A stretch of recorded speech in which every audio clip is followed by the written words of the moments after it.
Greetings everyone, I'm Water Program Coordinator Emily Heald and I'm here with Blair the Bear and we are welcoming you back to another Discover at Home. So this is the virtual kind of mini series that we're doing on Facebook and on YouTube during the time of closure so that we can still connect with you in some ways and teach you a cool thing or two about the natural world. So today we will be discussing watersheds, what they are, why they're important, and what you can do to protect the watershed that you live in and all of the watersheds that you visit. It's very interesting information. We originally made this video for one of the groups that was unable to visit us this summer due to COVID-19, and so we're doing a little bit of online learning with that group.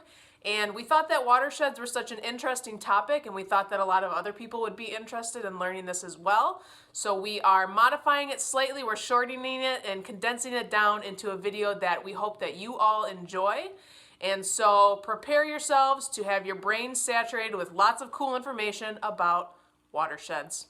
A watershed is an area of land where surface water drains down into a single point. So that point can be a river, a lake, or an ocean. It's kind of like a funnel where all that water will drain down into a single point. And the boundaries of that watershed are usually defined by topography. So high points in the area like hills, mountains, other kind of like ridge-like areas that kind of form the boundary of that funnel to channel all of that water down into that single point. Looking at this diagram, each of these colors represents a watershed. On the borders of watershed are mostly mountain ranges. The Discovery Center is located in northern Wisconsin on the border of two watersheds. This boundary was formed by glaciers that left a large ridge, so any water that flows on one side of the ridge goes to the Great Lakes, and on the other goes to the Mississippi River. So to reiterate, a watershed is the area of land, the entire area of land that drains into a single point. So this would all be the watershed because all of this water that falls on the land is draining through this network of rivers into a single point, which in this case is a lake. So now you might be wondering, how does water reach the lake or the point where it ends up? Well, when it falls as precipitation as rain, it can either become runoff and go directly into the stream, or it can seep down into the ground and join the groundwater, where it still will eventually end up in the same place. So in this way, because all of the water is traveling across the land before it ends up into a point, a river, or a lake, the health of your water really starts at the health of your landscape. So as your water is hitting the landscape, if it's hitting things like forested areas, prairies, natural areas, those natural plants and those natural landscapes are sort of acting like a sponge so that they're filtering out any potential pollutants that the water might be picking up along the way to its point source. Compare this with an urbanized area. There is no seeping, so the pollutants are not filtered out. Water instead rushes across the concrete, picking up the pollutants and depositing them into the stream. So, when you're looking for healthy water, look for healthy land, such as a lot of natural space. But when you do have buildings, to help improve the quality of the water, implement practices such as rain gardens to slow down and filter the water before it enters the main water body. A good example of an area with a lot of natural green space is the Discovery Center.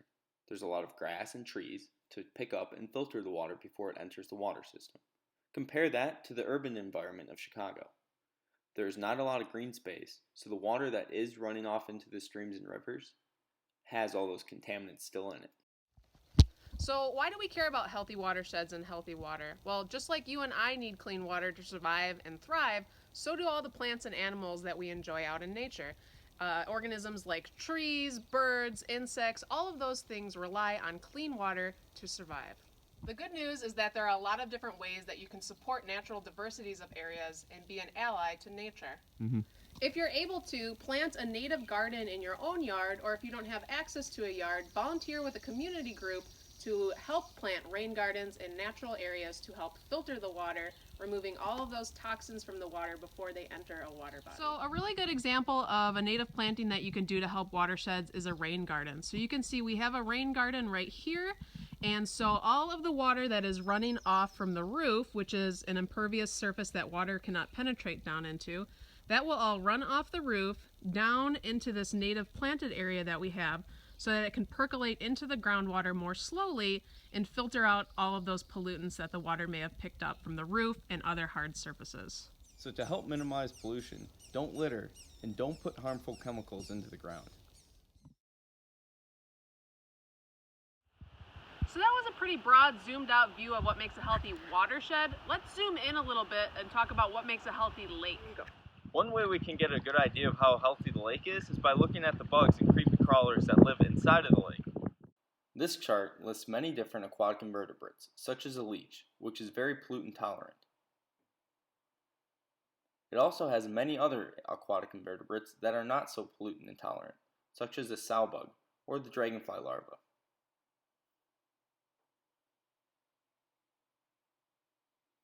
Other insects need very clean water to survive and are very pollutant intolerant, such as the riffle beetle, mayfly larva, or caddisfly larva.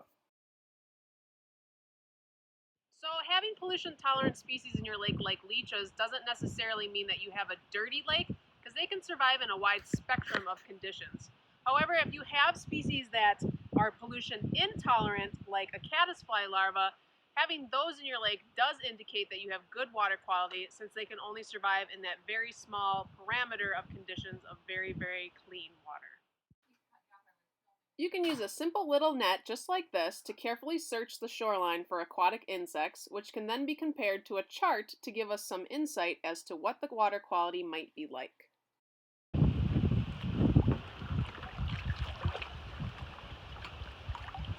So these are all the organisms that we just collected from the lake, and now what we're going to do is try to match each of these organisms to the chart that we have to try to get an idea of what the water quality on the lake is like. Alright, so we were able to find quite a diversity of insects in the lakes. We were able to find the lunged snail, we found dragonfly larvae, and we also found mayfly larvae. So looking at all these, mayfly larvae can only live in very clean, nice quality water, so they are pollution intolerant.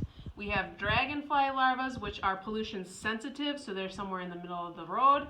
And then we have the snail, which is very pollution tolerant. So you can see by looking at all of these, again, just because we have the snail in our lake does not mean that we necessarily have polluted waters, but we can say because we have species like dragonfly larvae, mayfly larvae, we even found caddisfly larvae in the lake, then we can say that the lake that we were just sampling is relatively pollution free. After identifying your newest friends, make sure you release them back into the lake. Thank you guys for tuning in to this episode of Discover at Home. We look forward to seeing you all soon and hearing from you. If you have any questions, please let us know. And remember, visit our website for more information, discoverycenter.net. Thank you.